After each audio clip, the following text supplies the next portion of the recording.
Donc moi c'est Jean-Louis Dumont, on est aussi le porte-parole du collectif Sauvegarde Zarlor Quartier de l'étang Saint-Louis et que est né depuis août 2023.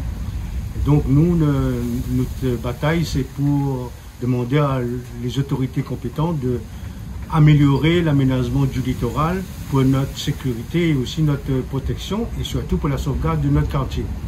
Et donc, depuis 2023, nous avons fait quand même des séances de travail en novembre avec le service de l'État, ainsi de suite, la Civis, la Zemapi et la ville de Saint-Louis, que l'a fait des propositions.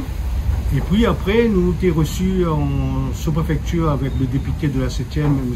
Perceval Gaillard, que nous l'a emmené 1020 signatures que nous avons déposées ces 2 week-ends que nous avons fait dans le quartier avec la pique-nique partage. Et puis après, l'année dernière, nous voit qu'il dit, par rapport à notre demande, que le collectif sera intégré dans le comité de suivi des études et aussi de l'amélioration des travaux sur le littoral. Mais ce qu'il n'a fait à nous plus, qu'il remette à nous plus, c'est stressant et aussi en colère la population, c'est que jusqu'à ce jour, nous n'avons aucune information de ces autorités. Nous l'avons vu là d'ici le mois de février, janvier-février, que a démarré un travaux au niveau de l'enrochement, que la population découvre le jour, le lundi matin, avec des gros engins et avec la poussière, tout ça, qui démarre l'enrochement. Et puis, pas trop longtemps, nous entendons une élue de Saint-Louis dans un média qui dit voilà, le projet de la digue n'est pas faisable. Et c'est le deuxième que l'on étude, c'est-à-dire atténuateur de houle. Mais jusqu'à quand il continue de faire ces zones de méthode sans mettre la population dans le coup, sans informer? Nous, le collectif, ce qu'on a toujours demandé, c'est d'avoir la transparence.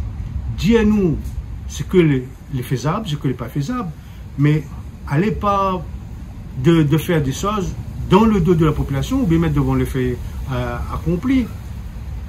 Moi, on a le sentiment que pour ces élus, que plus que c'est en étude, c'est un moyen de gagner le temps et aussi c'est un moyen de fuir cette responsabilité.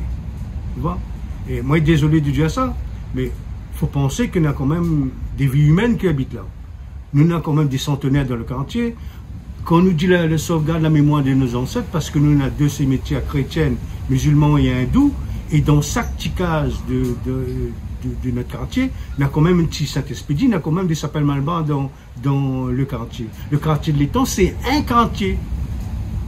C'est aussi le seul que m'y croit que le quartier populaire que les sur un front de mer, qu'on prend depuis Saint-Gilles jusqu'à Saint-Joseph, au niveau de l'habitation, c'est comme nous, quartier populaire, mais ils ne pensent pas sur nous encore. Donc nous demandons surtout le nouveau président de la Civis, de tenir compte de la population de l'étang du Golfe, a toujours demandé la transparence, que les à l'écoute, que nous les prêts pour travailler ensemble tout le monde. Mais là où le sentiment, c'est que maintenant tu as un autre carré soudrer, envoyer les autres balader, elle a juste dire oui pour finir. Oui, nous avons les écrits, mais sans plus, nous avons pas de contact, nous avons envoyé des mails, même le député l'a envoyé, a fait un rappel, jusqu'à maintenant, c'est pareil. Hein.